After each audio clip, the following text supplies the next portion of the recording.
直播现在也还没有，直播现在也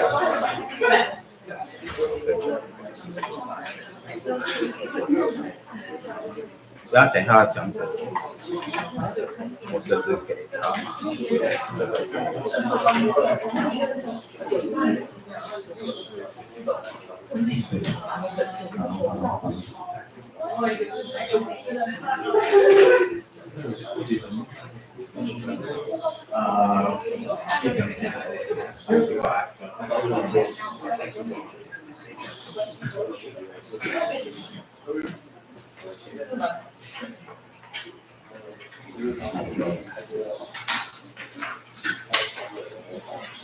应该其他的他们还有自己的还有一些课程的同学，对，还有一些课程的同学还有课程的同学，还有课程的同学还有可能会玩品，对。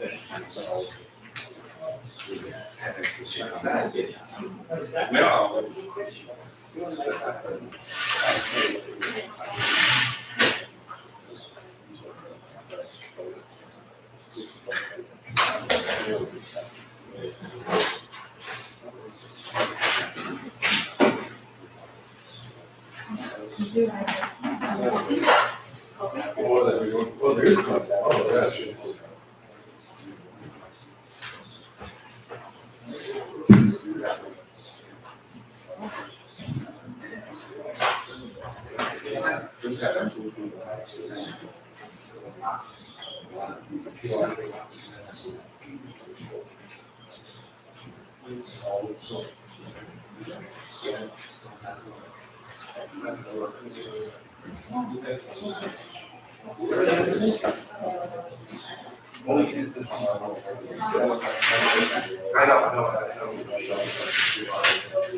Okay, so we have some coffee and a cookie if you want right here.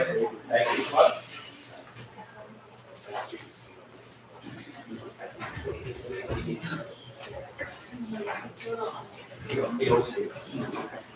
Okay, so probably it's time to start. So maybe we can start. OK， 好，那我们就时间也差不多，我们就开始。好啊，大家好，非常谢谢各位朋友哦，在这个礼拜六的时候跟来这边支持我们今天台湾自由学会的创立哦。那今天是我们台湾自由学会的创立，那前面我们会有2个小时的 lecture 跟座谈。那我们的 lecture 呢会请Tom 等一下会给大家一个精彩的演说。那我们呢也会等一下会有 panel discussion。那 panel discussion 等一下会请王老师，他现在在塞车，还有杨副秘书长，还有我们瑞可进来，等一下会给大家，我们会有一些讨论。那我们 suppose 呢会有他们会给大家一个 speech 到10点多到11点，然后中间会有个休息，然后接下来再 panel discussion。概念理论上大概是这个样子哦。那就我是佘建仁啊，我相信大家应该都认识我，我是在中央大学管理学院任教的老师，然后那今天非常感谢大家的到来。那在开始前呢，可能跟大家讲一下为什么我们要成立这个台湾自由学会。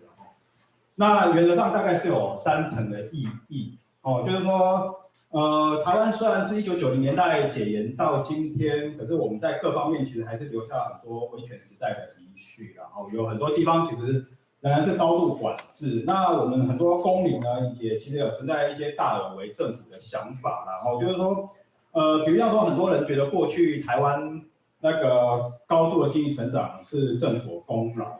那比如像也认为政府应该要照顾人民方方面面全部所有层面的东西。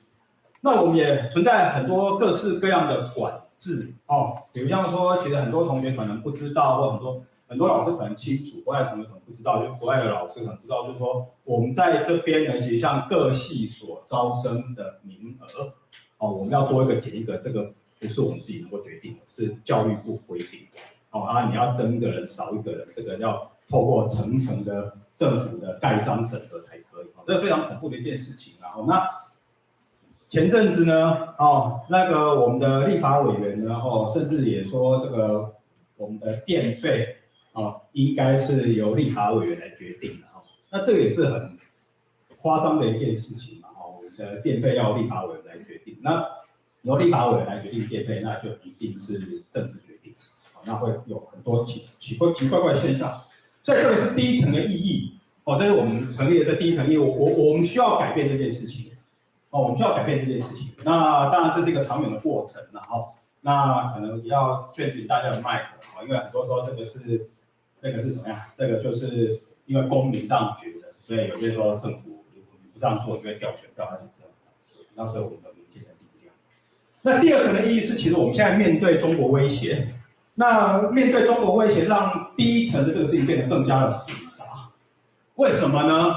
因为第一个意义是说，中国他觉得我们的生活方式是个威胁，我们自由民主繁荣的这个生活方式是个威胁他的统治。他觉得说，哇，既然我们过得那么好，他们的人民觉得也过得很好，他们觉得他们的人民为什么可以过得好？他为他们政府服务那么差，所以他们会想要去推翻这个政府。那所以变成说，他对觉得我们这个生活方式会是一个威胁，那所以他会想要occupy这个 island。他想要改变我们 stop 我们这样的生活方式。那另外一个层面的事情是，当我们在面对中国威胁的时候呢，我们会想说我们要怎么去处理这件事情。那有各式各样的处理方式，可是如果我们今天的处理方式是依靠政府的，只依靠政府来保护我们，只依靠政府的各式各样的 regulation， 那其实慢慢的你手上的自由也会一点一滴的失去所以对这方面呢，其实我们是需要民间自主的力量，公民社会需要站出来自己保卫自己。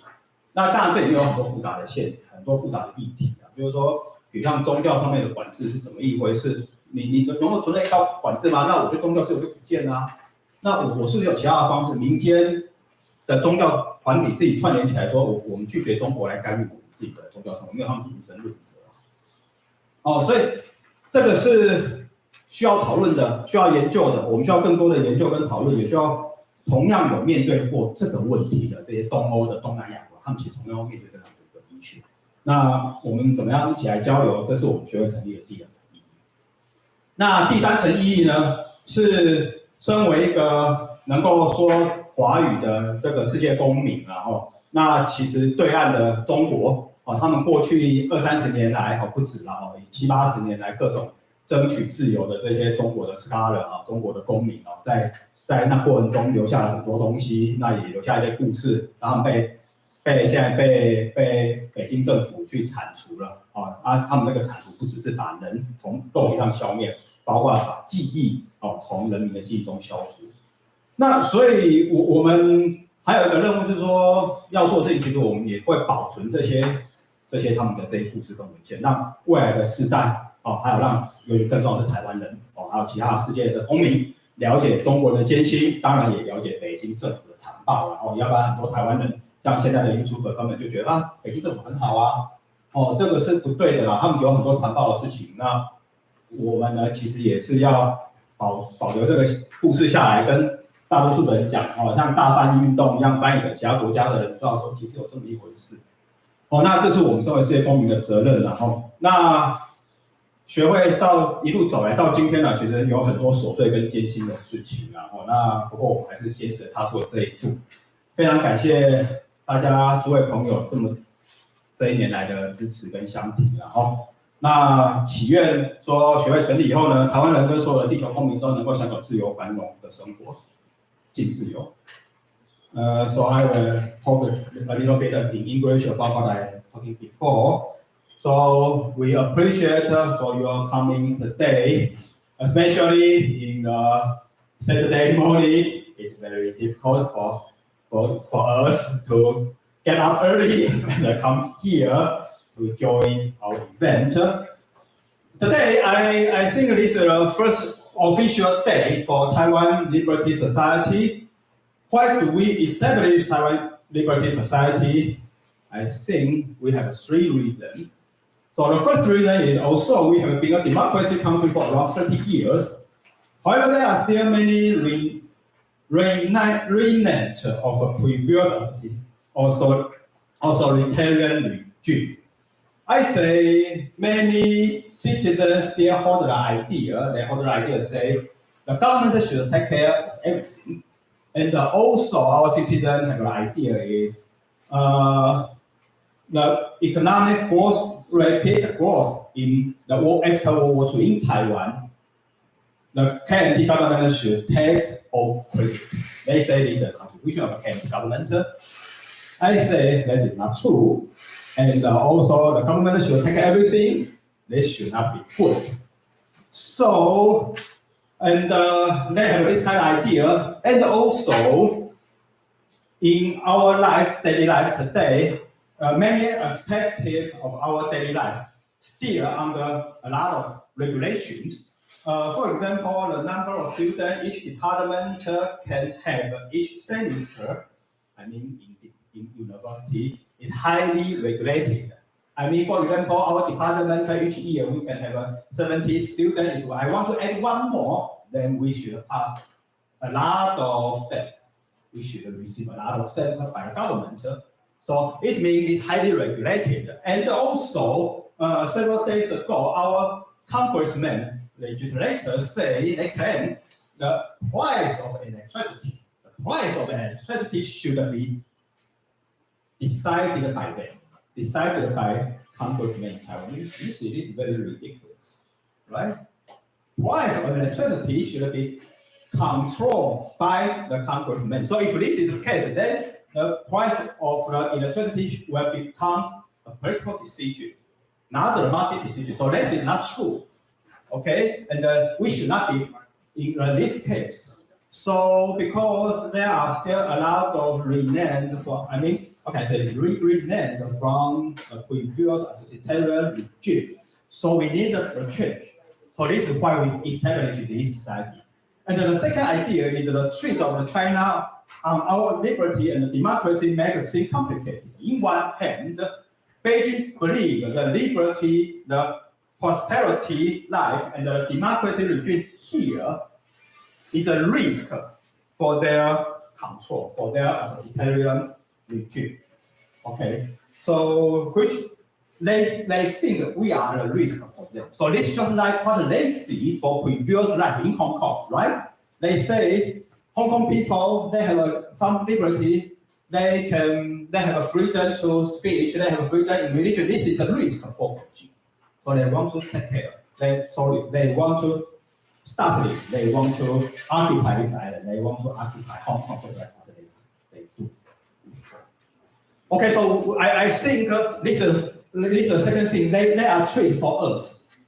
And also, the other hand is, if we face the threat from Beijing, and when we face the threat from Beijing, we depend only on the government, only depend on the protection of the government, depend on the regulation of the government, we will probably lose the liberty we should right now, right? Because we will say, okay, if the Beijing want to affect our election, then we just impose the regulation. They want to affect our election, politics, our liberties through the religion, so we impose the regulation for religion. Then finally, probably we will lose freedom of religion, right? So I think we should not depend on only the protection of the government and the regulation. So we need a civil society. The civil society should stand and say, okay, we can protect ourselves. We can cooperate with the government. We can protect ourselves. So this is why we established this society. This is the second means. And the third means is, as a global citizen who can speak Mandarin, we will also preserve the literature and the story that Chinese scholars and the citizens fight for their liberty. we will let more Taiwanese and other persons know this. You know, recently some Taiwanese YouTuber, they go to China and they say, okay, Beijing, their government is pretty good. They don't do any bad thing. So many Taiwanese and also many citizens from the other countries, they don't know this one. So we will preserve the sad story in China, the story where they fight for their liberty and let everybody know, let the Taiwanese know these things. And then let the next generation of citizens know this one. So we will preserve this stuff and let everybody know how brutal of the CCP government. Okay, so I think this is the reason why we said this society is a duty for us as a global citizen who can speak Mandarin. Okay, so from the beginning to today, also we had to deal with many trivial details and face many challenges. We still solidly take the first step. We sincerely appreciate the assistance provided by many of our friends and strangers. We wish Taiwanese and the citizens of all over the world can enjoy a liberty and a prosperity life. Cheer liberty. Okay, thank you everybody.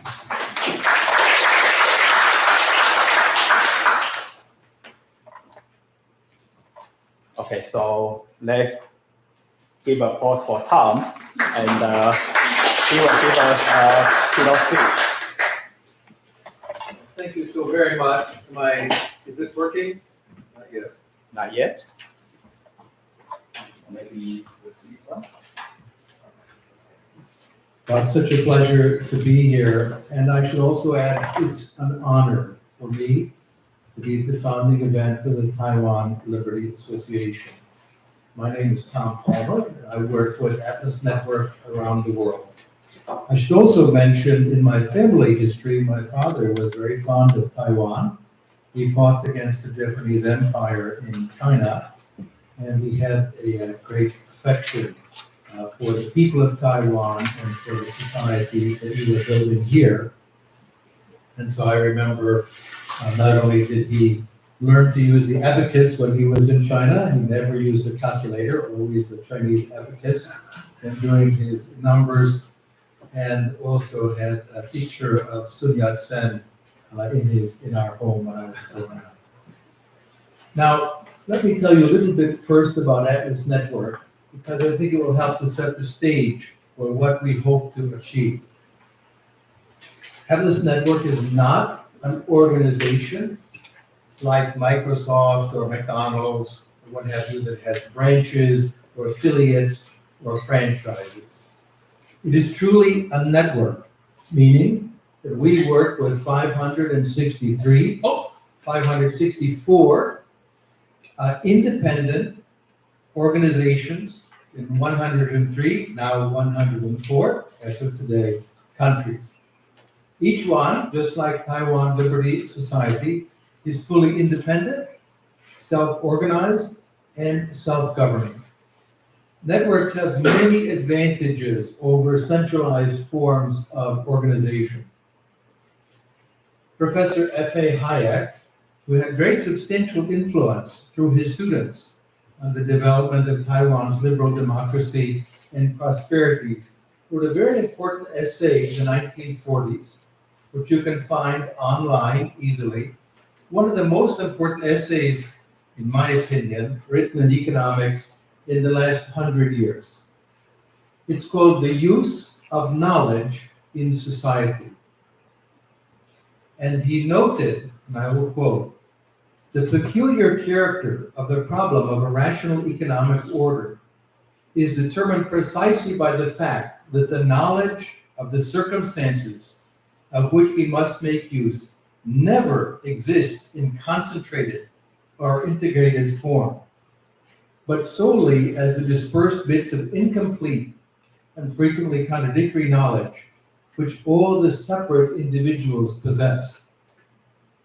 The economic problem of society is thus not merely a problem of how to allocate given resources," puts quotations around given, "if given is taken to mean given to a single mind, which deliberately solves the problem set by these data. It is rather a problem of how to secure the best use of resources known to any of the members of society for ends whose relative importance only these individuals know. Or to put it briefly, it is a problem of the utilization of knowledge, which is not given to anyone in its totality. This is why he believed that a market economy would be superior to socialism, because it relied on the price system to coordinate the behavior of many people, each one with their unique knowledge, into an organized, coherent economic order. But that knowledge could never be available to the Ministry of Central Planning or to a dictator to be able to impose order on society. The result of communist central planning was inevitably chaos rather than order. Now we take those insights very seriously in how we advance liberty as well.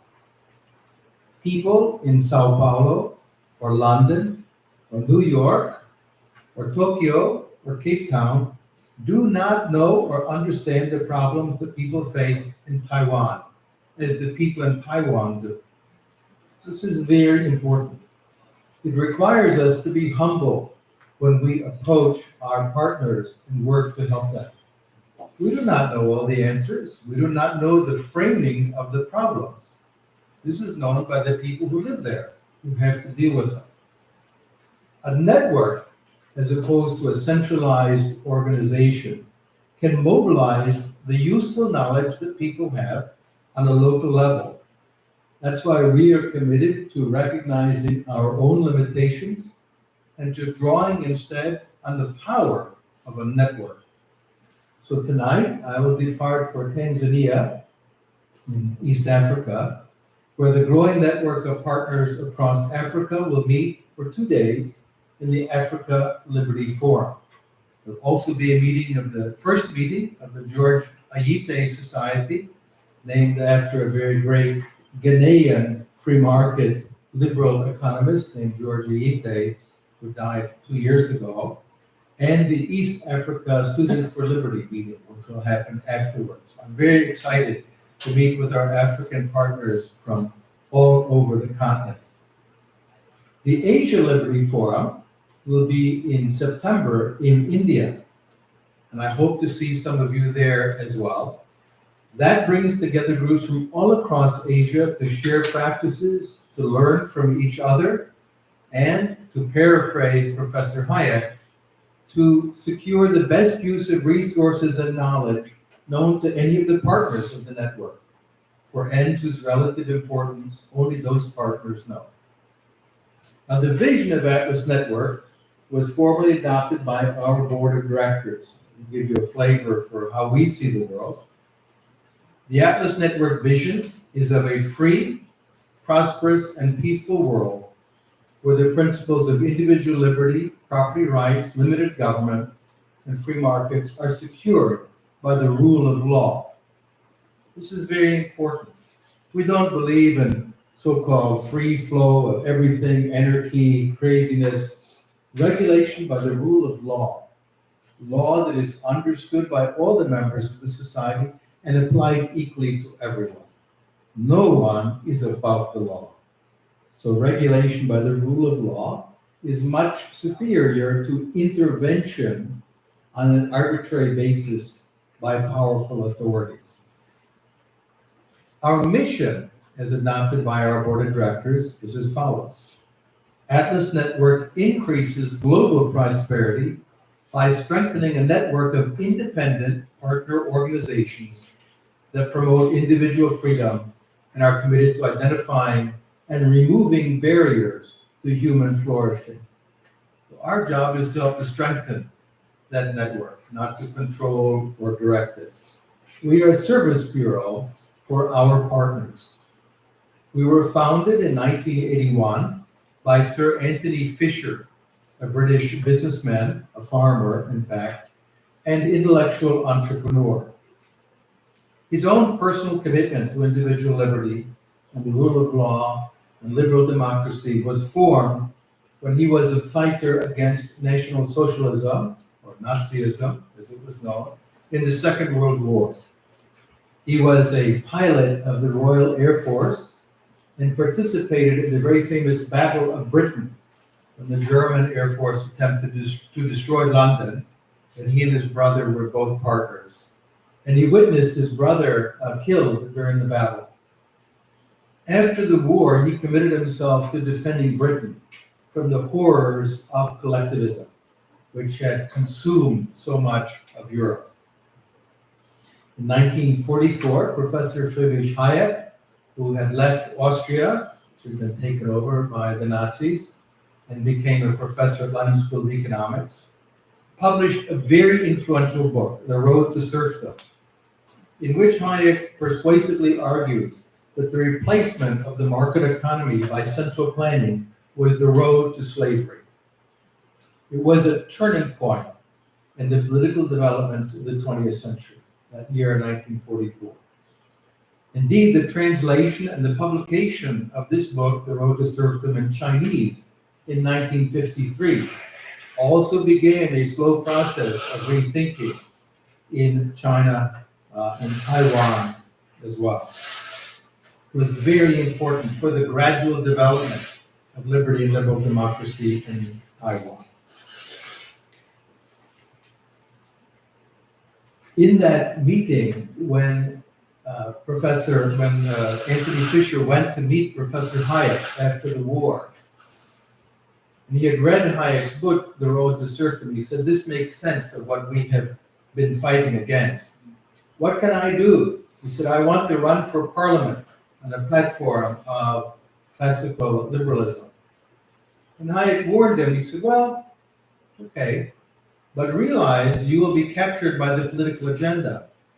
If you want to have a long-term impact, devote yourself to changing the climate of ideas within which the political actors make policies. That will have the bigger impact." Hayek convinced Sir Anthony Fisher to change his plans. He did not run for parliament. He went back to his business. And he became very successful as a chicken farmer, introducing chicken to the British diet. In 1955, with the money he had earned, he founded the Institute of Economic Affairs, along with two economists, Ralph Harris and Anthony Selden, in London. It had an enormous impact on Britain, and it rescued the country from sinking under the weight of state ownership, interventionism, price controls, and all the rest of the interventionist state. Many people forget that wartime rationing still existed in Britain.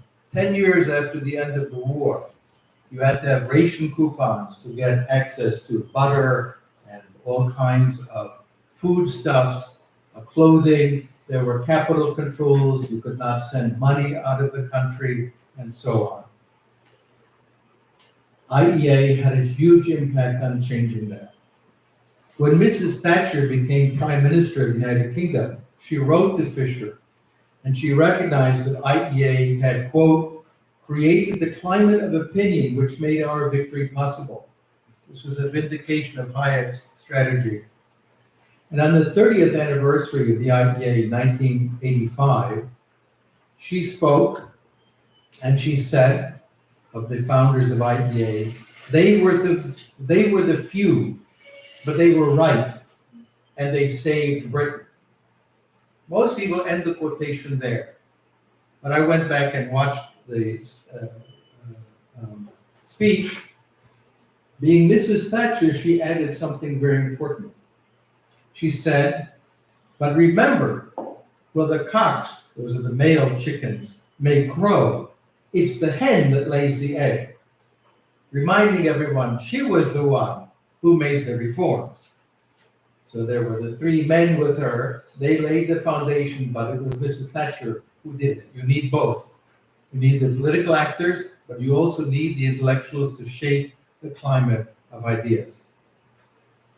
Fisher moved to the United States with his wife, and the two of them went on to found similar organizations in the United States. And in 1981, as he realized his life was approaching its end. He was ill. He created Atlas Network, which was then known as Atlas Economic Research Foundation, with 16 partners from different countries around the world. We have evolved and grown since then. We now have 564 partners in 104 countries. I'm so happy to add those extra numbers now with Taiwan. Now, let me turn to the situation of Taiwan. What Taiwanese people have achieved is deeply impressive. This is really important. You may not see it when you live in the country. What a jewel Taiwan is. You have created, out of the ashes of a terrible war and the clash of dictatorships, a free social order, a constitutional government, and a thriving market economy that is the envy of the world. How did you do it? Well, the first point I should note is that liberty is not just a foreign import to Taiwan. There are deep roots of the ideas of liberty within Chinese civilization. I'll speak about that a little bit more. These are not foreign ideas. The ideas of spontaneous order were developed by Lao Tzu long, long before Adam Smith, in a very beautiful form in the Tao Te Ching. Those ideas are very deeply rooted in Chinese civilization and even in the language. But there are, in addition, more features that are unique to Taiwan as an offshoot of that civilization. The first, of course, was that an island country really cannot be self-sufficient. Those who promoted this idea of autarky and no trade with others doom countries to poverty. So Taiwan really needed to be connected to the world economy to be able to thrive.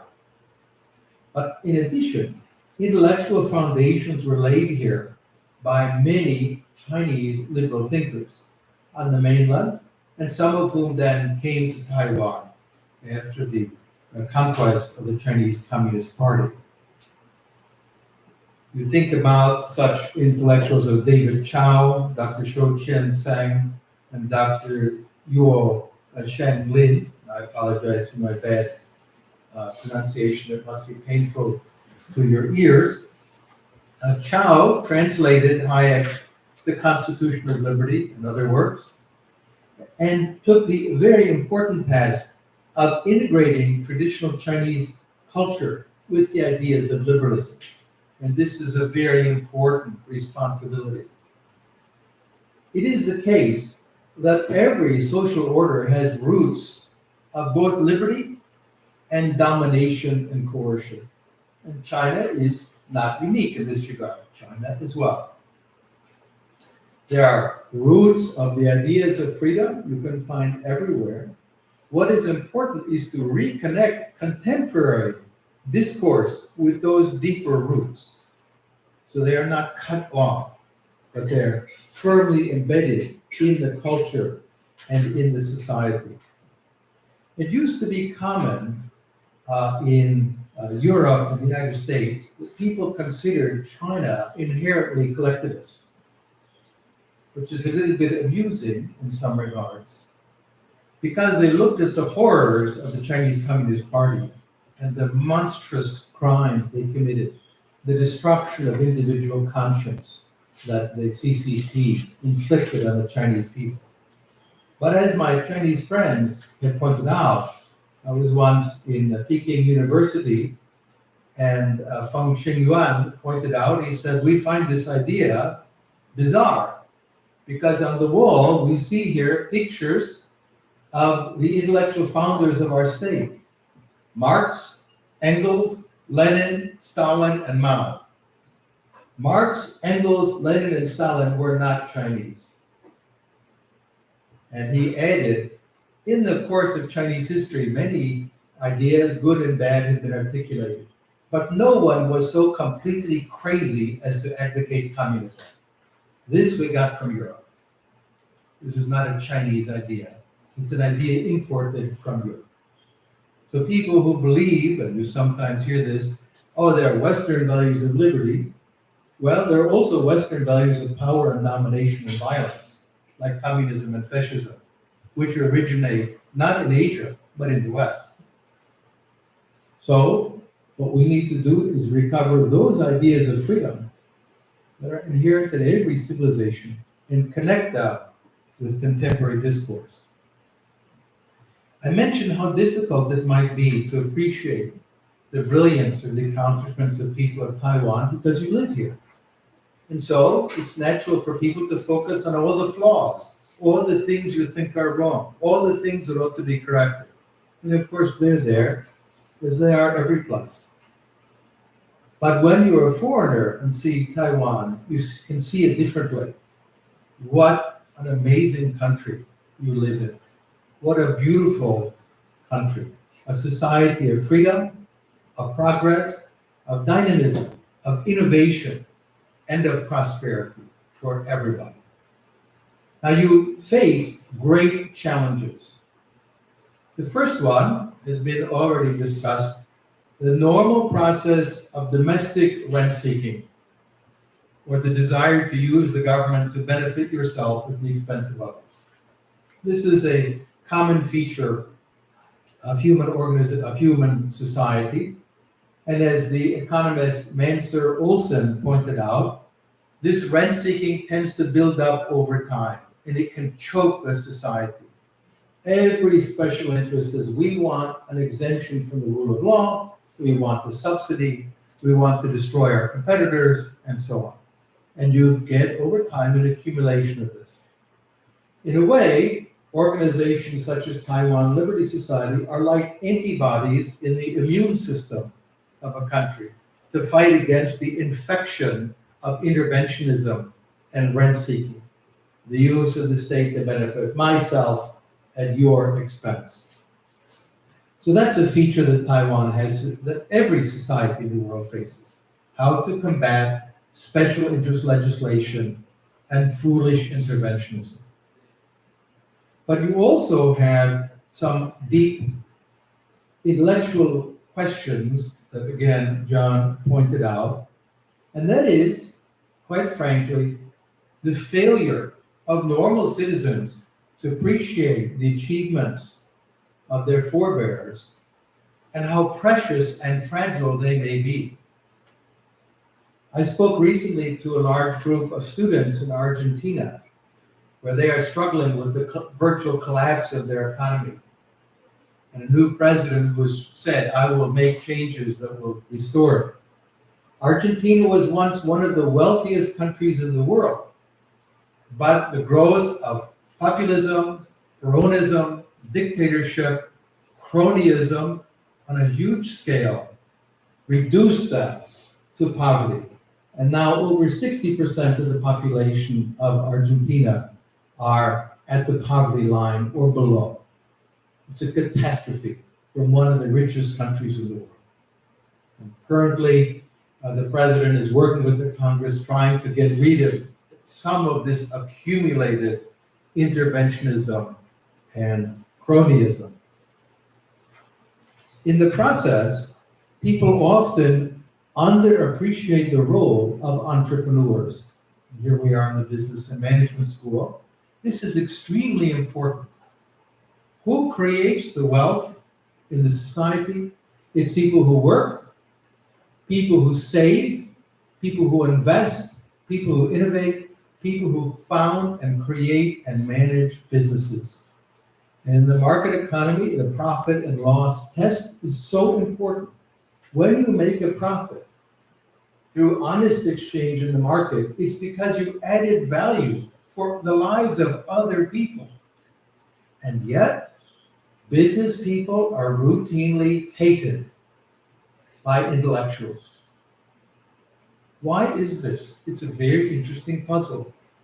Why so often it is the case that the people who produce the bottled water and the coffee cups and all of these beautiful things around us and the amazing technology are hated and despised by the intellectuals who use them. Why does that come about? And I think that there's an important element that we need to work on to establish the honor and dignity of being in business, of creating value for other people and profiting when you do a good job of it. One thing we notice is that people often who did not go to college may earn a lot more money than people who did go to college because they focused on going into business. But here we are at a college. We could add up all the college degrees in the room. It would be much higher than the number of people in the room. Right? Many of you have bachelor's degree, master's degree, doctoral degree, maybe in another degree. And it is natural for people like us to think we're special. We went to college. We got special degrees. We were rewarded with these honors. And yet we look out and we find people who did not go to college are billionaires. Steve Jobs went to school for 1 year in college, dropped out. He founded Apple Computer, became an extremely successful business person. Bill Gates, founder of Microsoft, did not go to college, did not graduate, does not have a fancy degree like all of us have. Jeff Bezos did go to college, founder of Amazon, but he got a degree in electrical engineering, which most intellectuals look down on. That's not important. Not like history, philosophy, economics, social science, and so on. So those with multiple degrees, like us, we were rewarded in school. When you did a good job, if you wrote a good paper, you got a good mark, and you advanced. But then intellectuals look out and they say, this guy, Mr. Jobs, he didn't go to college. Why is he so rich? And Mr. Gates, he didn't go to college. Why is he much richer than I am? And they resent it. And I think it's a job that we have to show honor to people who create value, not only people who get degrees. This is a very important job for us. Secondly, various forms of socialism and statism promise to intellectuals like us, we can have power. We will run the state. And when we run the state, it will be beautiful and perfect.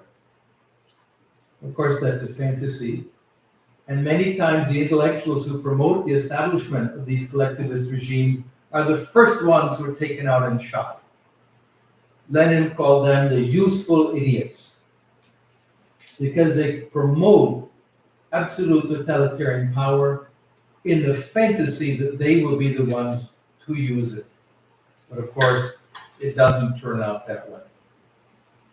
But then there's a very powerful foreign threat that Taiwan faces. And we can be very frank about this foreign threat. And that is the threat from across the strait. A totalitarian power, which has reasserted itself after a period of loosening and opening. Xi Jinping has closed the doors and seized all power in the state into one fist. You may recall during the party congress, when he appeared on the stage, all previous party congresses, when the party leader came out, there were people behind him, all men, and they were younger. This showed there would be some continuity of collective leadership, which is not democracy, but it was better than Mao's personal assertion of power. But with Xi Jinping, all the men behind him were older. This is a very clear signal. All the power is here in one fist. And he is determined to establish absolute totalitarian control over China, and he views Taiwan as his. You do not belong to yourselves, you belong to him, in his view of the world. Same as happening in Xinjiang province, in Tibet, and in Hong Kong. And he is quite determined to exert his power.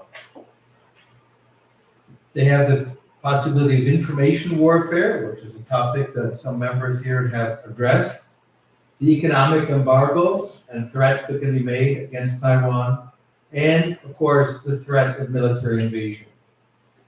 And the invasion of Ukraine by Russia, Xi Jinping's ally, his friend, Mr. Putin, friend and now younger partner, junior partner in this relationship, makes that all the more serious. So there are some lessons here for how to prepare for this. The first is to be able to deal with hybrid warfare. Taiwan is already under attack. It is not under attack with kinetic weapons, that is to say explosions and bombs, but it is attacked through hybrid warfare and information warfare. Arsalan Bilal, in an interesting article in the NATO Review, defined it neatly. Hybrid warfare entails an interplay or fusion of conventional as well as unconventional instruments of power and tools of subversion. These instruments or tools are blended in a synchronized manner to exploit the vulnerabilities of an antagonist and to achieve synergistic effects, that is to say, the elements build to create a more powerful whole. Now, this has been practiced for millennia. It's not an entirely new thing, but we are seeing it come to be an integrated approach of totalitarian states such as China and Russia.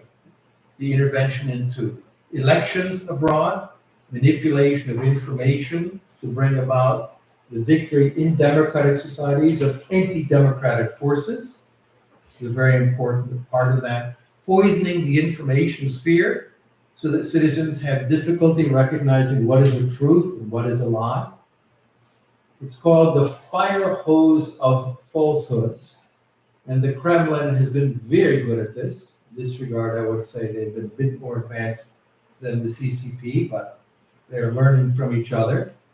When, for example, the Russian forces shot down the Malaysian airliner over eastern Ukraine, you may remember that, immediately the Kremlin blasted out dozens of incompatible and contradictory accounts. They said the Ukrainians did it. They said a NATO flight did it. The Ukrainian missile did it. The Ukrainian jet did it. A NATO jet did it. There was a bomb put on it by NATO, etc. These cannot all be compatible. But within hours, all of them were out there in the information sphere, websites and phony news sites and so on. Why would they do that? The reason is it confuses us as normal citizens to know what is true. How do I know? There are dozens of different accounts and so on. This website, that Twitter account, and so on. This is a very deliberate strategy. It's like using chaff when a missile is fired against an airplane. They send out all of these devices to distract it. This is a similar process in the information sphere. But in addition, it uses ambiguity. And this is a very important element as well. Hybrid attacks, as Bilal notes, are marked by lots of vagueness. Obscurity is willingly created and enlarged by the hybrid actors in order to complicate attribution. One of the things that we have now discovered is thousands of little websites that originate a lie and then they're picked up and amplified by others. And by the time anyone can respond, it's already been seen by millions and millions of people. It doesn't mean that they will believe every element. That's not the point. The point is to generate confusion. So to take one small example, Mrs. Zelensky, the wife of the president of Ukraine, was accused during her recent trip to Paris of buying a Bugatti car, most expensive automobile in the world, over €1 billion. And there was an invoice of sale that appeared on an obscure website. It was completely false. The Bugatti company said, we never sold the car. But the point was to say, Ukraine is corrupt. They're stealing money. from you, the taxpayers of Europe and America. Look, she bought a fancy car. Absolute lie. But it was quickly reproduced and seen by tens of millions of people through a network of Russian-sponsored Twitter accounts, websites, TikTok accounts, and so on and so forth. So maybe 5% of the people who saw the story will learn it was a lie. It does its job. And this is also happening against Taiwan in a very subtle way, more difficult for outsiders and foreigners to identify. As Bilal notes, the country that is targeted is either not able to detect a hybrid attack or not able to attribute it to a state that might be perpetrating or sponsoring it. So Taiwanese need to rise to the challenge of combating this hybrid warfare. In addition, the threat of kinetic attack, of invasion, is also real. And this is something to take into account. It's important to make Taiwan indigestible, too difficult for the CCP to be able to digest, to eat Taiwan. It's not the same as saying you could defeat CCP in open battle. That's not the point. Chinese military is so huge. The point is to make it too costly to them to consider an attack. And one element of that is drone warfare. The world of warfare is being revolutionized around us, and what's astonishing is it's happening in a decentralized fashion. Ukraine is now a global leader in drone manufacturing and design. Who would have thought that 3 years ago? Nobody. Who helped to save Ukraine? It was drone hobbyists, people who like going out with drones as hobbies. It turned out those are very valuable people. Not just teenagers, but adults who enjoyed this hobby found quickly they could be useful. And they have been innovating rapidly in a decentralized fashion. There are hundreds of factories across Ukraine manufacturing these, doing so without central direction, often with no governmental control. And the very important point that John mentioned, who defended Ukrainian society? Was it exclusively the Ukrainian state? It was not. Most people do not realize many Ukrainian military units are financed entirely from civil society. People raise money for them, they volunteer for them, people cook the meals for the soldiers to send to them, private companies deliver the goods directly to the front lines. It's astonishing. When I've been there, I said, how do I get this to someone? You said, you use the private delivery company, Nova Poshta, and they deliver right to the trenches. If you imagine Amazon or some other delivery company coming exactly to the battlefield and say, here's your package. This is a civil society defending itself, not relying exclusively on the state. I don't want to diminish the role of President Zelensky and others, very important. But civil society has been the first line of defense of Ukrainian society, not the Ukrainian state. And I think drone warfare needs to be addressed more clearly because the huge Chinese Navy could be disabled and stopped from invading by an army of drones, or navy of drones, I should point out. And the Russian Navy has lost over 1/3 of its ships to a country that does not have a navy, Ukraine. This is astonishing success. And then finally, with regard to your own liberal democratic system, the importance of strengthening the rule of law rather than interventionism, but standard rules, not no regulation, but regulation by the rule of law, which is to say predictable and understandable, not created in a small office and then imposed on people. And limits on state power. Here is a problem that you face. You are threatened by a totalitarian power. It is normal in such circumstances to give up your freedom to the government to protect you. It's a normal human response, but it's very dangerous. You do not want to become like the CCP in order to defeat the CCP. And that is a very deep challenge for you. How to be able to defend your freedom and not become like the enemy that is threatening you. You need limits on state power, a state that is strong enough to defend you, but a limited state. This is the difficult challenge that you face. In order to do that, you need to improve economic freedom in this country as well, to have a flourishing economy that can generate the resources to defend yourselves. This is something I've been very active with in Ukraine, with tax reform. Ukraine has a terrible tax structure that penalizes wealth, and we are working very hard to reform that.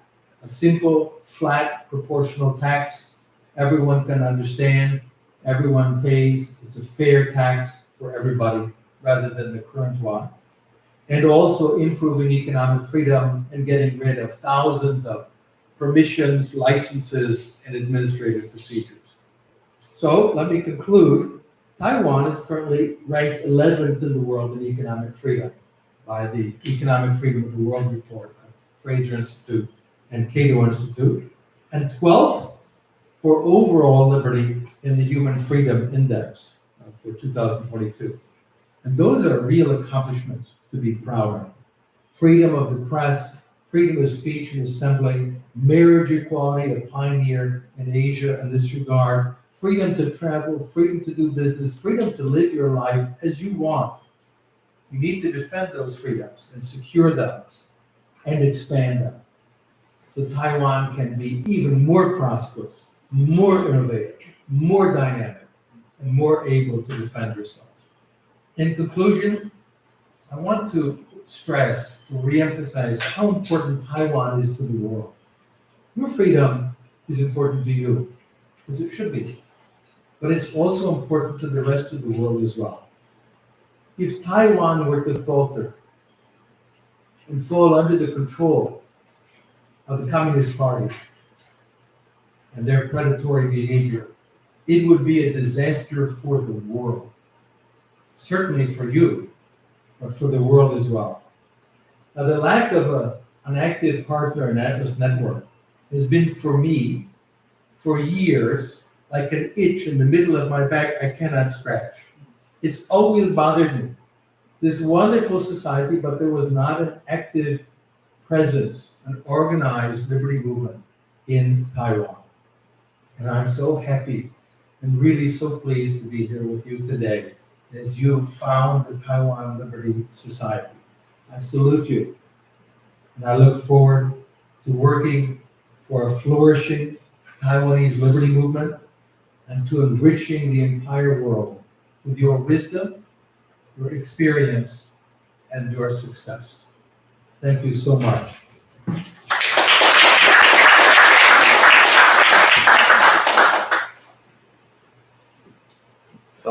So thanks, Tom, give us a very insightful speech, and all can, and I believe this can inspire us to work and fight with Atlas Network against the CCP. So let's take a 10-minute break, and then we can chat to each other, and we have a cookie and a coffee. Please feel free to take one. And then after 11:10, we have a panel discussion. So thank you for your participation. So we take a 10-minute break.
Hi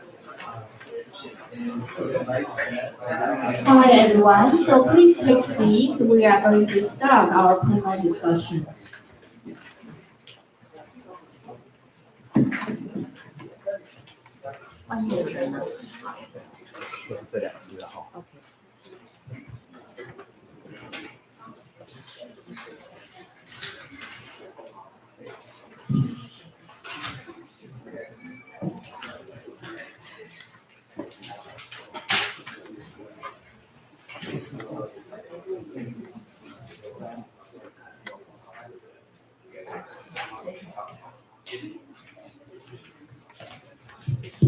Good morning, ladies and gentlemen. I'm Hongren Wang from INPR Institute for National Policy Research.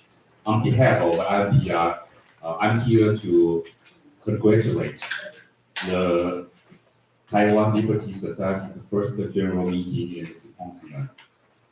I actually very appreciate Professor Liu, Lucy Liu, and Professor Yu Jianyan, their efforts to establish this meeting.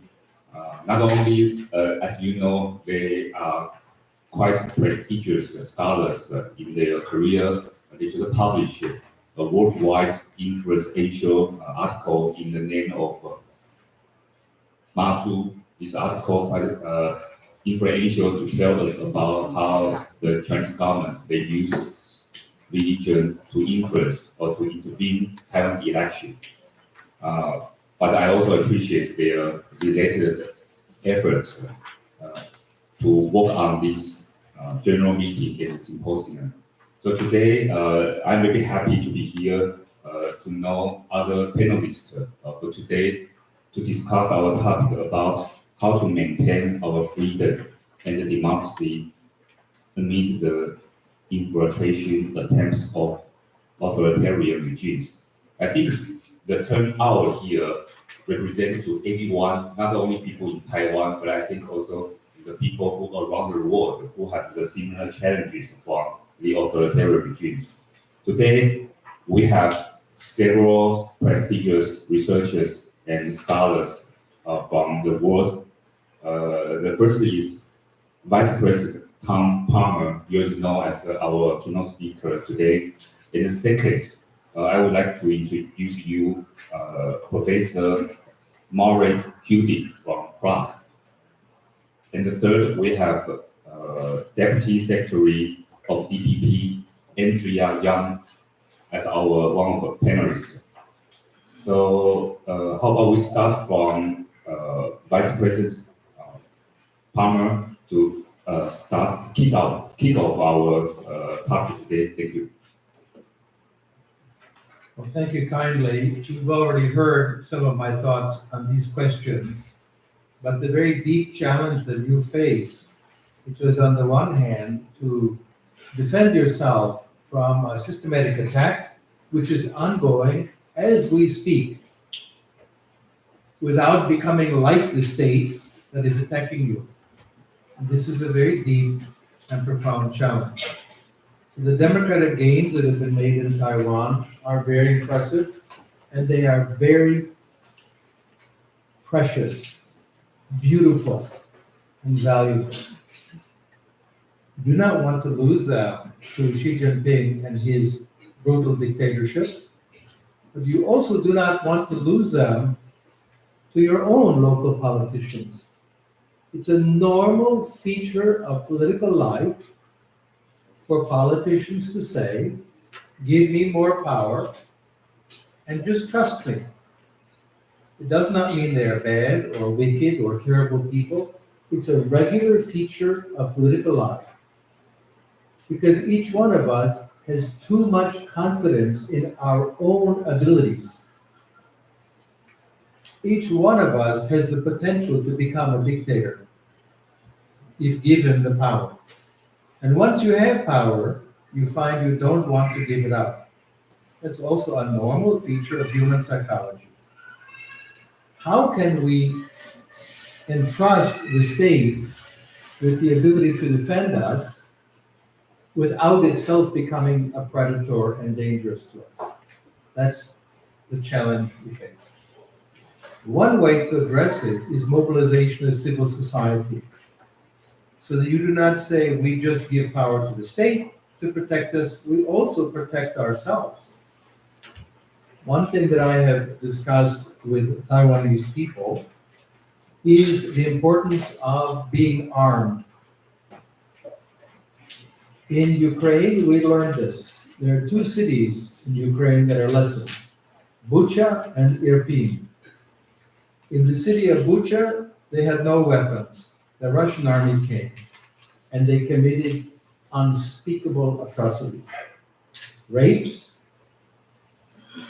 executions, torture, murder, with no sense of accountability. And what they experienced in Bucha was unspeakable. And I've been there and talked to people who said when the Russians were there, they came into your house. If they saw a girl or a woman they wanted, they raped her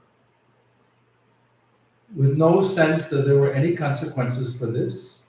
They executed people, they took away people's children and shot them in the gardens, and they stole and looted everything.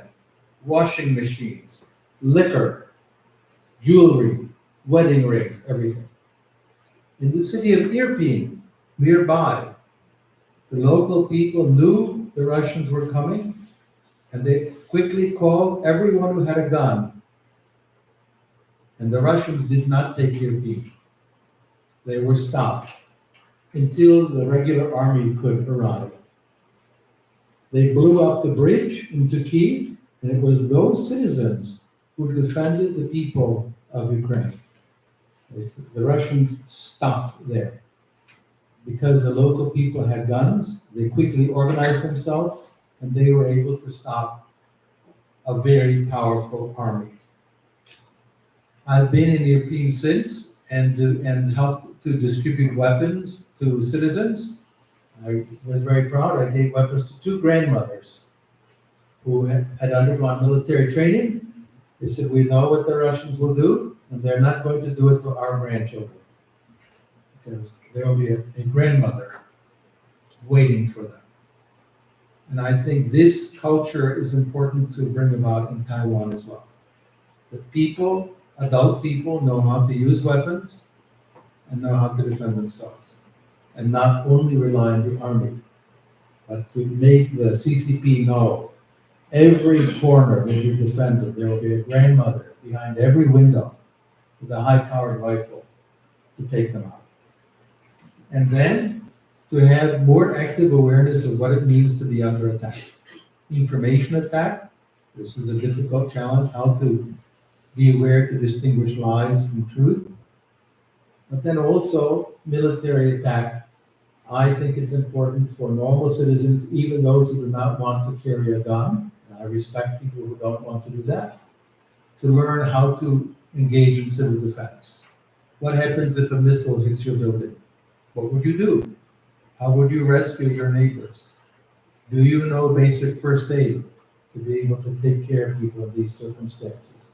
So I think this is an important part of making Taiwan a resilient and strong free society. It will be difficult, but it rests on civil society, not only on the state, to achieve that. Thank you.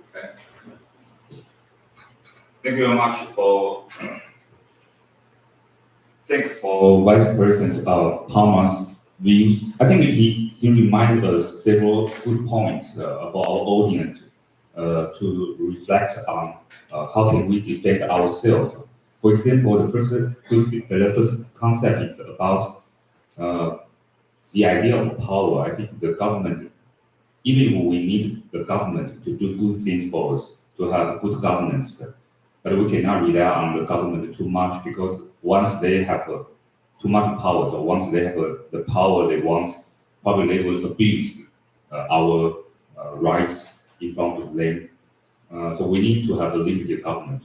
So that's probably the first point I think Vice President Palmer would like to remind us. And the second point is about how can we do ourselves. Mobilization of civil society. Each one actually we are part of the civil society.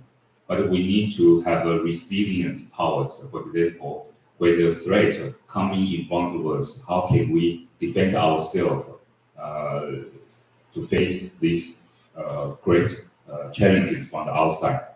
Now we have a second panelist, Professor Hudi from Prague. I think he can share his experiences from the point of view of Prague, how the Eastern European countries such as Prague can defend themselves from the threats from the, for example, the countries such as Russia. So, Professor Hudi, please. Thank you so much. Can you hear me? Yes. Yeah.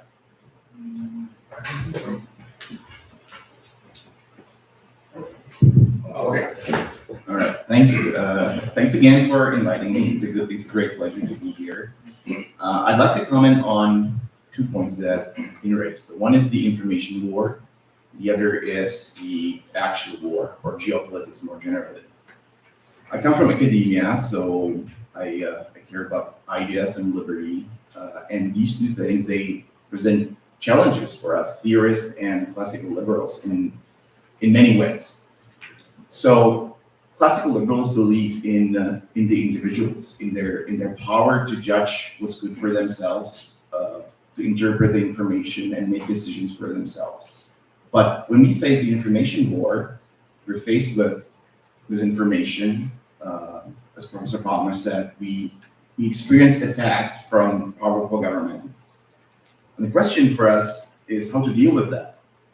The Czech government decided to introduce some sort of weak censorship. It shut down some information servers.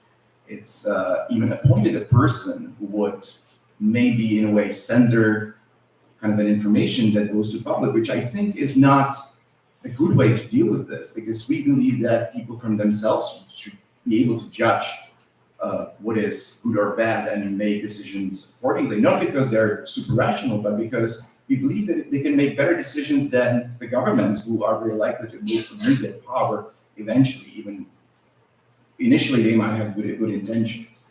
So I believe what we should do is to think about how to preserve free society where people make decisions for themselves, where they have access to information. Some of it may be false, of course, and will be false and be manipulated and so on.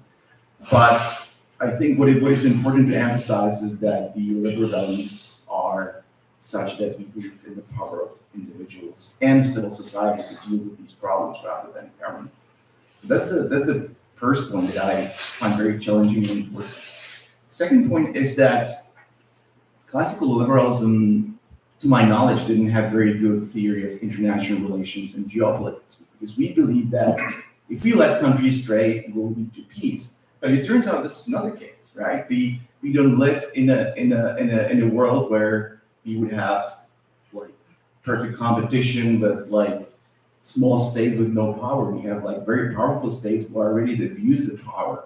So we really need to develop ideas, classical liberal ideas, how to deal with international relations apart from free trade, and how to deal especially with asymmetric relations, like Russia versus Czechia or China versus Taiwan and so on. And I don't think we have a good theory for that, and that's a challenge for us to develop new ideas and new theories how to deal with these problems.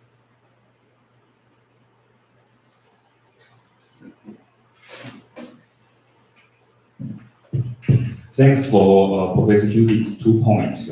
I think the first one he raised is quite important here for our young generations. Right now, for example, we are actually every day we are full of so many informations, but the problem is, are we able to judge the correct information from the wrong information or from the false information or not? In everyday times, probably it's okay because sometimes we just catch up on information for fun. But if someone want to use the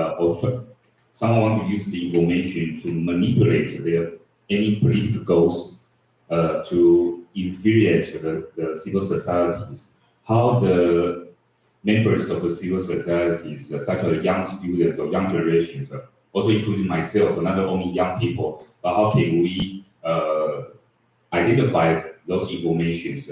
How can we catch up, or how can we interpret those informations? I think that's quite important for us to start from, probably to start a process of educating ourselves and to train ourselves to be able to face those informations that probably would be manipulated by some person or organizations. They have a specific political goals.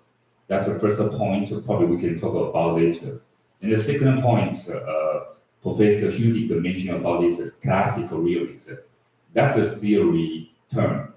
If you are not familiar with this theory, I think that's fine. But the problem is that the older theory, the classic realism, cannot help us to understand the new phenomena. The one Professor Hudig just mentioned about the asymmetric power relationship between different countries. So right now you see the relationship between Russia and other small middle countries.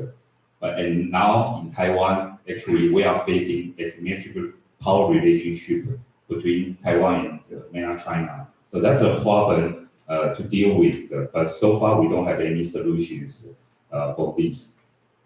We have a third panelist, the Deputy Secretary from DPP, Andrea Yang. So please, thank you. Thank you for having me here, and thank you for Professor Liu and Professor Sir's invitation to Taiwan Liberty Society. I thought after 2020 election, we didn't have to worry too much about the China issue because of the overwhelming victory of the DPP in that election, both in the government and in the parliament. But only after 4 years of time, we started to think differently, that whether Taiwan is strong enough to defend or protect ourselves from the enemy within and without. When talking about China, when I was a little younger, back in 1996, it was when Taiwan Strait was at risk, a very dangerous risk because of the missile crisis. It was the actual, we were very close to war back then, but then still we survived. And over the past few decades, people in Taiwan, leaders in Taiwan who have the right value system continue to make Taiwan a free place. So we're not just keeping Taiwan free, but we also try to make Taiwan strong. That's I think that's a collective effort as we continue to emphasize the importance of have a sustainable and strong democratic system. We didn't, compared to other democratic countries, we didn't suffer much from revolutions or killings, brutal actions. But we did go through a lot of thinking process. That means that when Taiwan was under martial law, we did have to we did have a group of people, intelligent people. I don't have academic backgrounds, but I really appreciate people who are in the intelligent academic fields to lead on the discussion and help the society a better place. So nowadays, when our challenge is whether we will be able to effectively communicate with each single individual in a free country. We have different platforms. TikTok, especially, is really a big threat around the world. We talk about foreign information manipulation, interference. So it's not just something that you can come up with a strategy and develop just within Taiwan. We're actually at the dance of this global dance without a rhythm that we have. So we look at Western countries like Canada, Australia, or US. We see China's effort everywhere. You have no idea why they want to collect so much information, what their ultimate goal it's about. That's why all these countries will need to allocate more and more budget on the defense field. And it scares people because why would you need so much money to buy weapons or to purchase military facilities just to deter China or prepare for a war against China? Taiwan, we continue I believe that neither Taiwan or China or Japan, Korea, Philippines, nobody's interested in turning Taiwan Strait into a war zone. Because, 60% of the commercial ships had to go through either South China Sea or Taiwan Strait. So if anything happened between Taiwan and China, if there's a war, China will suffer himself as well. So given this economic check and balance that the international politics is all about national interests. So if we put this in mind, you will see that the continuous effort to stop China from attacking Taiwan or stop Taiwan from provoking China, that's what I say, but I think it's just a strategy that China has been using to put Taiwan in a bad position.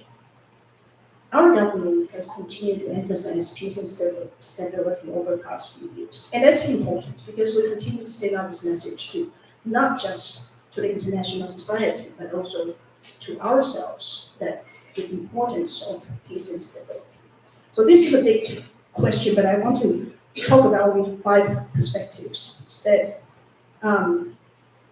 Communication, education, action, stimulation, and expectations. Communication is easy to understand. We need to continue to repeat our narratives. Education from the grassroots, from students, from young kids, they would know the differences between Taiwan and China, and the differences is not just about physical location. It's also about history and also different value systems. And action, that means if you have communication and education, it's easy to put yourself in action if necessary. Look at what happened outside the parliament in recent days or 10 years ago, sunflower movement.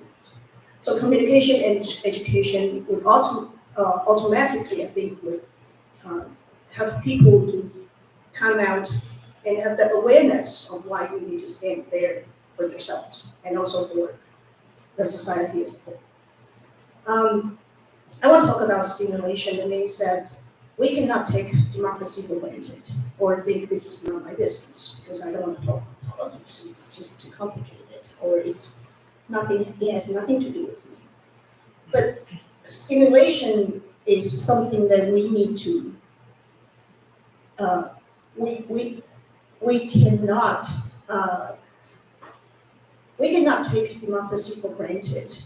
So that's why we need to have this external stimulation every day. We need to care about what's going on with China's recent.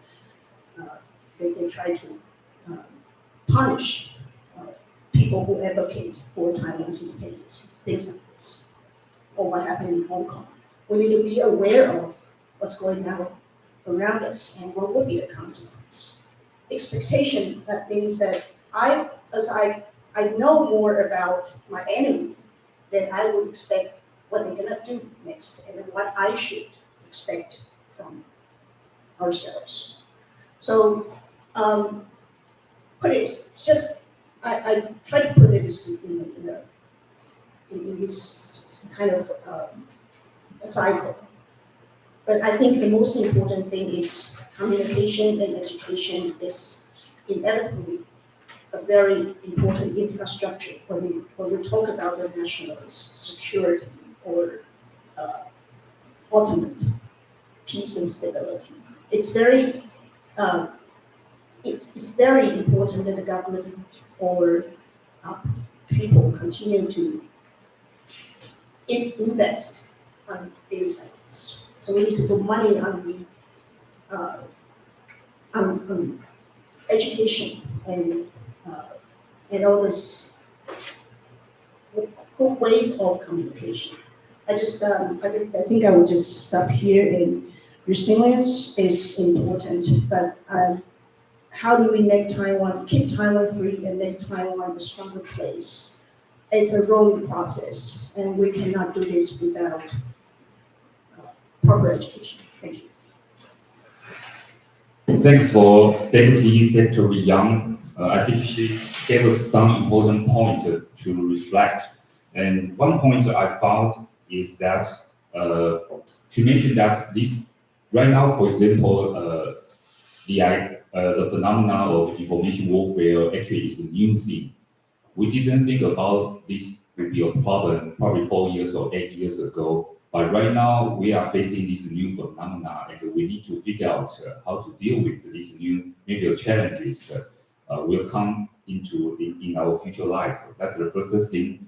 And the second thing is our government actually, no matter which party rule the government, we always try to claim that to the international society that we try to keep the status quo in the cross-trade relations. But right now, we didn't expect that Beijing, they keep continuing to intervene the way of our life. That they are the regime try to change the current status quo. We didn't expect that Xi Jinping will be in his third term, and in the third term, he actually has more assertive behaviors, not only to Taiwan, but also to other neighboring countries such as Japan and the Philippines, for example. So that's the second point. We try to keep the status quo, but we are facing the threat from the other side, which will not keep the status quo, but try to have these unilateral actions. And the third thing I think we can think about is raised by Deputy Secretary Yang is that our democracy cannot be taken for granted. We know that in 1949 we have this martial law, and in 1947 Jiang Jingguo lifted the martial law. But we need to keep in mind that just in 1986, DPP, they found the first opposition parties 1 year before the lifting of martial law. So those people such as Liu Xikun and Xie Changting, Huang Xinjie and so on, they were so brave to try to challenge the then established the authoritarian KMT ruling parties because they want to pursue citizens, Taiwanese citizens, freedom of speech and freedom of civil rights and democracy and so on. And 1996, we have the first democratic presidential election in 1996. And in 2000, we have the first party transition from KMT to DPP. So we have a long history of democratic development or democratizations, and we need, no matter which parties you are from, we need to have these collective efforts to keep this status. That means to have our own democratic life in Taiwan. Now, I think we can move to the second round to our panelists, because our topic today is how to maintain our freedom and democracy in order to be prevented from these infiltrations from the authoritarian regimes. So that means how can we think about any strategies or means to protect ourselves from the civil, to protect ourselves in the civil societies. Deputy Secretary Yang actually she mentioned about, for example, the importance of communication and education. So I wonder if our other panelists have any ideas to add on the ways to maintain our freedom.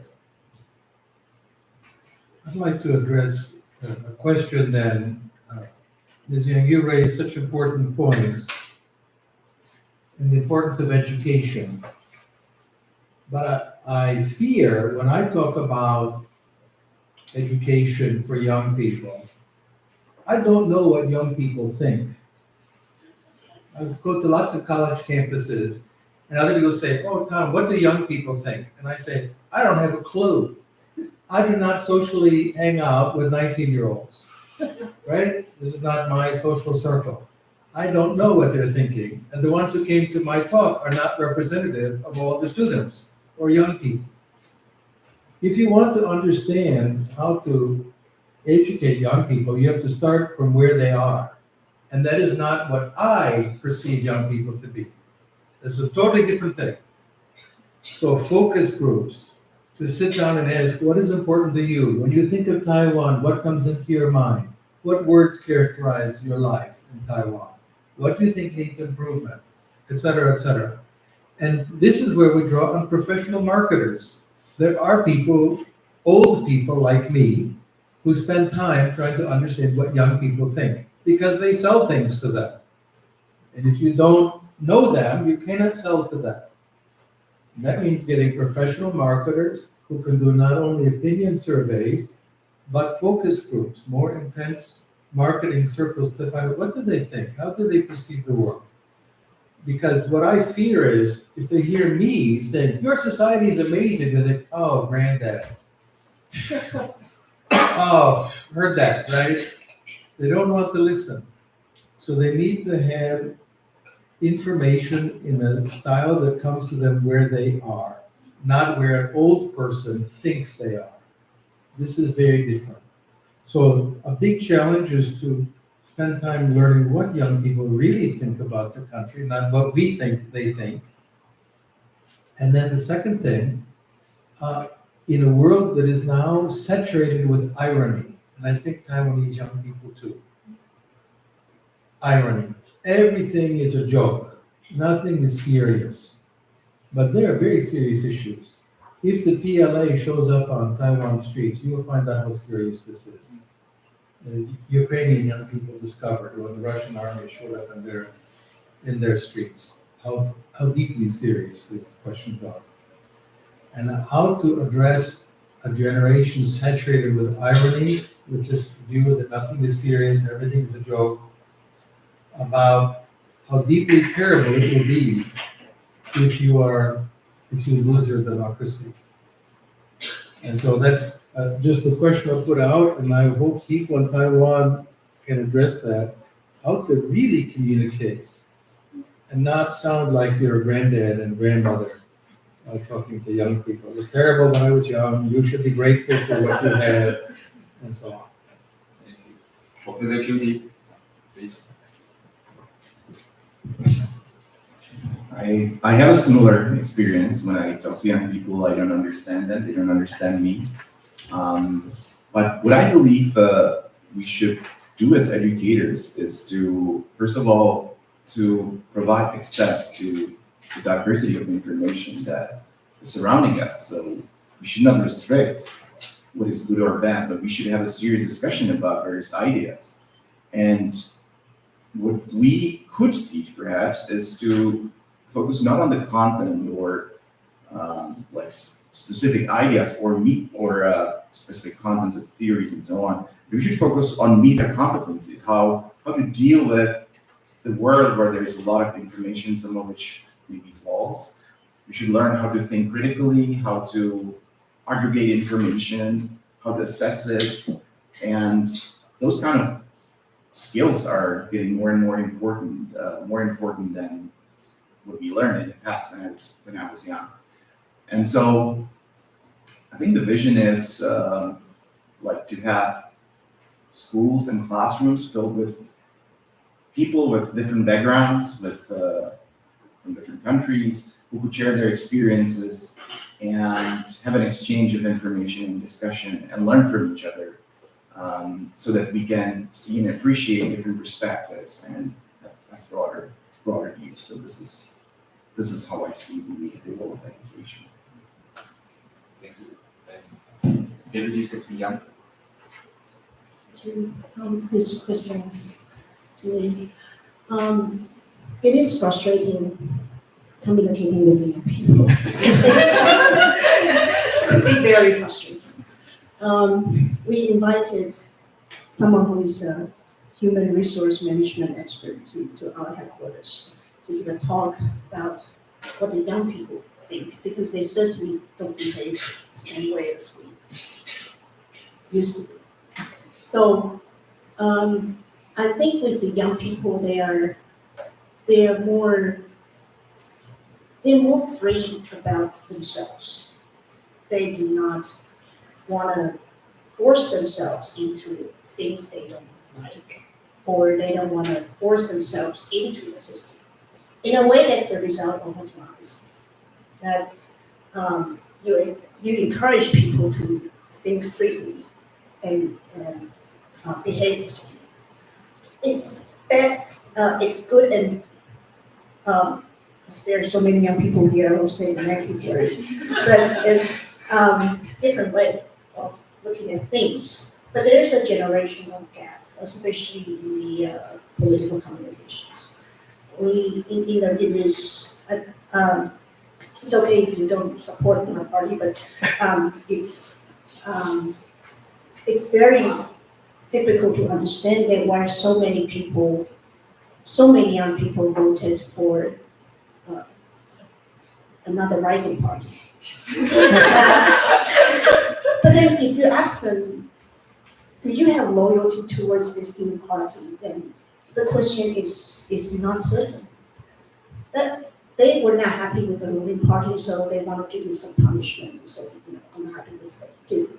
But it doesn't mean that they won't come back.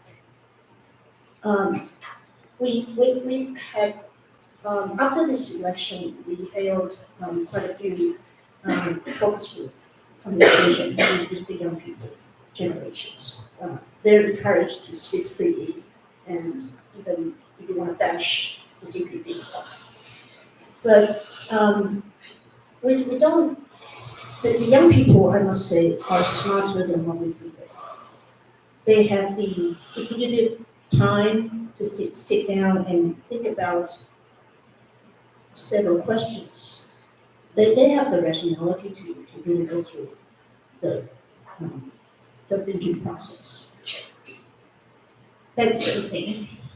The current communicative tools are not allowed the young people to think over 10 seconds.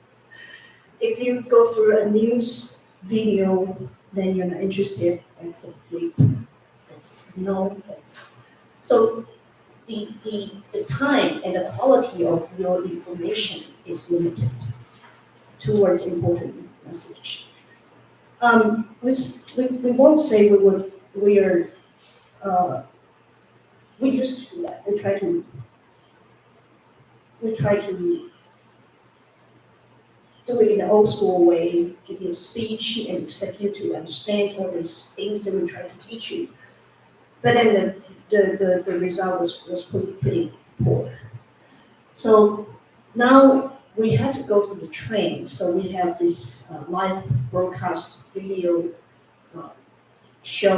talk show, and try to train them into short videos and see if this works. We don't know, but we need to make the effort to send you the good quality message. If you don't make the effort, or you just sit there and whining about young kids, they're hopeless. They just don't understand the importance of this word. The voice is approached to the end, and you still are making their life. We think it is, although the previous election, the young people turned their backs on us, but we still have full trust on the younger generations. It's good that you don't have political loyalty towards any party when you're young, but as you grow older, you should be able to distinguish the differences between different camps and what they're trying to achieve. At the end of the, at the end of the day, that's what we need to believe, and we have faith on the young people, but we need to use their language and use their way to have they understand more about what we are doing. It's a big challenge, but we cannot avoid to learn from the young people. So it's just, it's not this is what we're trying to do, it's not a top-down communication, it's more like a bottom-up communication in our political party.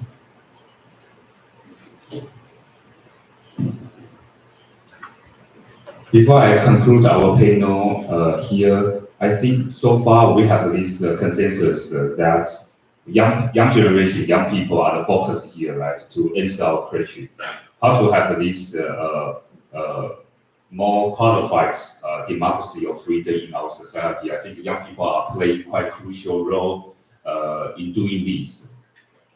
Sometimes when I heard about the views from people who in China, from those young people, young generation in China, I think they are all brainwashed by the Communist parties. They have this so negative view on Taiwan. They have this so negative view on the current ruling parties. I think they kind of misled. I mean, those young people in China misled by their politicians or leaders. So that means I think let's go back. We can go back to Professor Budick's views that how our young people can think critically is quite important. To be honest, I don't think only young people. I think everyone, including myself, we need to think critically because otherwise you will be led by false information or the false views from different parties, from different politicians, and from different media. So that's quite dangerous for a healthy democracy, and it's not good for us to maintain our freedom and democracy from any infiltrations from other countries or from authoritarian regimes. We have only 1 minute left. Any views? Try to end. One quick thing I would suggest for such clever people in the room to look into is the use of AI for developing liberal narrative. The CCP is using AI, and it means they can generate 600 memes very quickly. And then they go through and pick which ones they're going to use, and then 100 are released. Liberals need to do this also. It's not lying, it's not manipulation, but use AI to be able to articulate your approach and generate 600 responses. And then use your intellect to pick the ones that you think are going to be more effective. But we need to be in this competition, evolutionary competition with the authoritarians. We have to be participants in that. And so I'd be happy to make connections to our Turkish friends and friends in Ukraine and elsewhere who are using AI now to counter disinformation warfare. So, very, very short comment. I have a great confidence in young people, even though I don't understand them.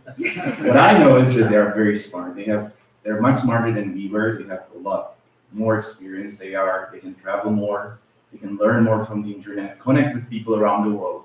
So I'd like to conclude that I'm very confident that they are, they will shape the future in a good way. Thank you. I think it's running out of time, and I don't think we can have any conclusion for today's topic, because this topic should be continuously discussed among all people or young generations here. So thanks a lot for those panelists today, and we can have more discussions during the lunch break. Thank you.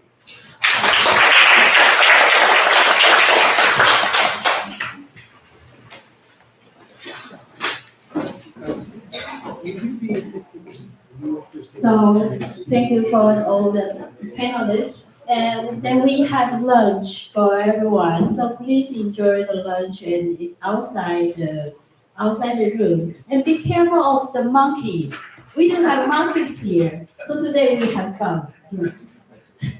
So everyone will be safe. Okay. So So during the lunch, I hope all our members can get to know each other because you need to vote. So everyone, you has your ballot, right? So please elect our supervisors and the delegators. 所以每个人都有拿到选票，所以在午餐的时候，请各位春选一下你监事。那台前的几位都是有征询过，比较愿意担任理监事，但各位欢迎可以春选任何你认为适任的代表。Okay, so and our society also have David. So we are very international. So Professor David, and also we have Hong Kongese Yang Haoyi. But those two, they couldn't be the delegators because 因为他们国籍的关系 because of their citizenship. So I'm David, when you get citizenship, please tell us. Yeah, because of regulation. Because of the regulation. We will try to deregulation of this. So, yeah, you can just enjoy your lunch and if you complete it, you can just go there. So please pass your ballot before 12:40. And please come back to the room at 12:40. Okay. 所以外面有保费啊，所以大家可以拿，请自由，要在里面吃，要在外面吃都可以。如果外面很热的话，可以在这边，然后小心口水。So we have a buffet there. 好，所以请大家享受午餐，然后小心口水。